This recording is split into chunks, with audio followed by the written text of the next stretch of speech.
this is like the worst sports time of the year. It makes a strong case. I think the other option is like the late summer after the NBA free agency has died down. Yes. And before you really get into the baseball playoff picture and before the NFL season starts, you've got those like 4 to 6 weeks in July, August. But at least you have like summer vacations and time off from work. And you have stuff multiple like that. sports going on, right? You've at least got baseball, you've got football preseason. Sometimes you get an Olympics thrown in there. Yeah. Or a FIFA World Cup every couple of years and stuff. All those things. So it seems like every other year it's a really dull time for sports. But I feel like right now the Super Bowl's over. It wasn't a super exciting Super Bowl. Mm-hmm. We call it the Meh Bowl for good reason. Yeah, you got this period every year of post NBA trade deadline because there's always activity at the NBA trade deadline. Unless you're the Pelicans. Your post Super Bowl. Your pre-March Madness, Mm-hmm. okay? Your pre-baseball, your like spring training is the biggest thing in baseball. Pitchers and catchers are reported last week. Usually your superstar baseball players are signed, although exception this year, right? Thankfully for our show, an exception this year. Yeah. What? NHL's going on? And I know hockey is super exciting in person. Yeah. But it's so hard to follow. I don't know about you. Unless you're like born in Minnesota or Massachusetts or Canada, Shout out to our listeners in Vancouver. Do we have some? No.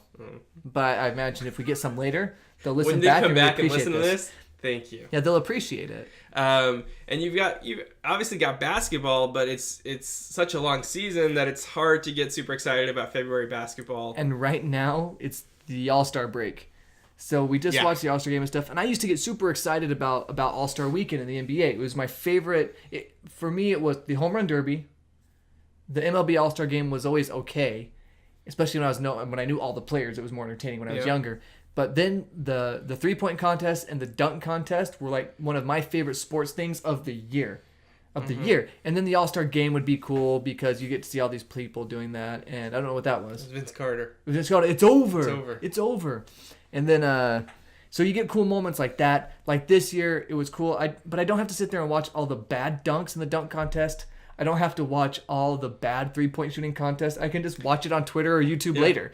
So why am I tuning in? I actually did watch the dunk contest, and there were more bad dunks than good dunks. Yeah, like there were 3 or 4 times where they couldn't complete their dunks. Like you get 3 or 4 chances. And like the 3rd or 4th chance came along, and they either didn't make it or they went to like a very conservative dunk just to get the points. Right. And that's like boring. Granted, these guys are not professional dunkers. They're professional basketball players who like probably spend a week preparing for the dunk contest, right? If that. If that, yeah, maybe that morning, right? Well, do you remember it was a couple years ago where Aaron Gordon and Zach LaVine? Adam's brother. Adam Levine. Wait. Who's the basketball player? Zach, I knew it. You're trying to trip me up, and you did. I feel like such a maroon. Okay, so what? I really enjoyed that slam dunk contest because you had Aaron Gordon and Zach, not Adam Levine, that were like jumping from the free throw line and going through their legs. They were grabbing a basketball from a mascot who was spinning on a Segway and like doing a 360 dunk. Aaron Gordon at one time, I think he should have won, jumped over the mascot and put the ball through like under both of his legs and dunked it. It was such a cool dunk contest, but that happens like every once in a while. And it's like 20 seconds of entertainment for an hour of television. Right. Because they draw it out so much and it's so annoying. Also, there should, for any one dunk contest, you should only be able, if I were changing the dunk contest, you can only give, like you have you get 110 to use. If you're a judge, you can use a 10 once. Oh. You can use 9 twice. You can use 8 3 times. Okay. I'm not married to the numbers, but 10 once, right? You see like 3 or 4 times a 50, right? Or a 48 or 49. And the quality of 150 compared to the quality of another 50 is totally different, right? It's like if someone comes out really early in the dunk contest and does something no one has seen before, just on like creativity, they'll be like, oh, that's a 10. And then someone comes up a little while later and does something that blows that dunk out of the water. And it's like, oh, that was much better, but we can only give it the same score. At 50. Yeah.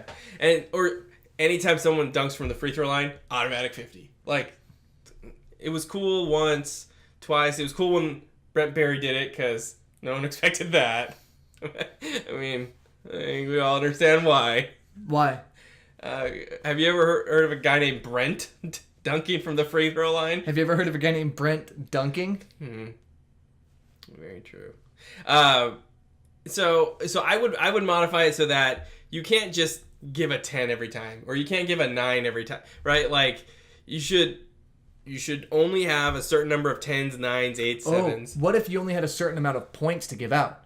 And then that's essentially what I'm saying. No, but you have like a bank of points. Yeah, okay. So like 100 or something. Similar idea. Let me finish my idea. Okay. So you have like 100 points, and what you do is you keep your ballot secret, and you're judging it as you go, and you're tabulating your points, and you decide as it's going, so it's fluid. So let's say a guy does a really good dunk, like you allocate 20 points to that guy, but then like, oh no, I'll give 10 here and 10 here because their dunks were about equal. But then as more people are dunking, you allocate your 100 points however you feel like whoever did the best. Yeah, I think that's fine. And I think that's actually a good thing, is to keep the score secret through the round, right? We shouldn't know after your 2 dunks that you got 2 50s, right? Like, because then, well, there's no drama. You're going to the next round, right? It's like going to the cards in boxing. And it fixes this scenario where you give a 50 to one guy, and then the next guy up has a better dunk, and you give him a 52. In that scenario, right, you'd give one guy a 50, the other guy a 30 or whatever. Yeah, because you can see this clearly was a better, more entertaining, more creative, more impressive dunk. Yeah. You know what I mean? And I feel like a lot of guys who can't dunk impressively start trying to get creative, like jumping over planes. Shout out to the Wright brothers, again, out there in Charlotte. Also, the plane, like, we've had people jump over 7 feet tall basketball players. We've had people jump over cars. And then they bring out this plane, and it's smaller than all of it, right? And the plane's like 3.5 feet tall. And now, if he would have put that at the free throw line and jumped over that and then dunked it, we'd be like, all right, I see you, playa. Yeah. But I'm never going to say that ever again. And I apologize to everybody ever in the history of anything that I just said what I just said. Well, we spent 5 minutes talking about the dunk contest. That was cool. So the dunk that guy did was the winning guy. His name was like... Guy on Thunder, whose name I'm not even going to try to pronounce. And who plays like 3 minutes a game, probably. He jumped over Shaq and did the honey dip. You know what the honey dip is? I know what he did, but go ahead and explain. The honey dip is where you jump up and dunk it, but when you dunk it, your whole arm goes into the rim above the up to the elbow. Yeah, so your whole forearm is inside the rim, right? And you're just hanging on the rim from your elbow crease, your inner elbow. There's no name for that, is there? Come on, doctors, you have a name for everything else.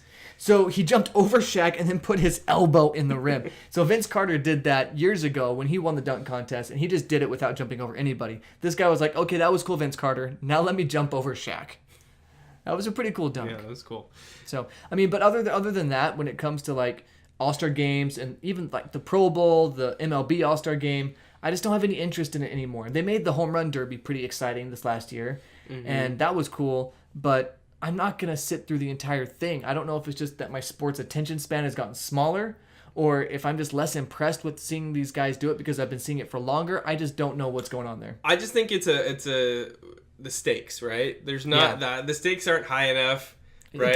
There's so many other things in your life. Like, if you're a busy person, right? Like, and you have to decide, am I going to take an hour to watch a game, people dunking where there are no stakes, right? Or am I going to spend some time with my kids? You know, I'm going to watch the basketball, obviously. So,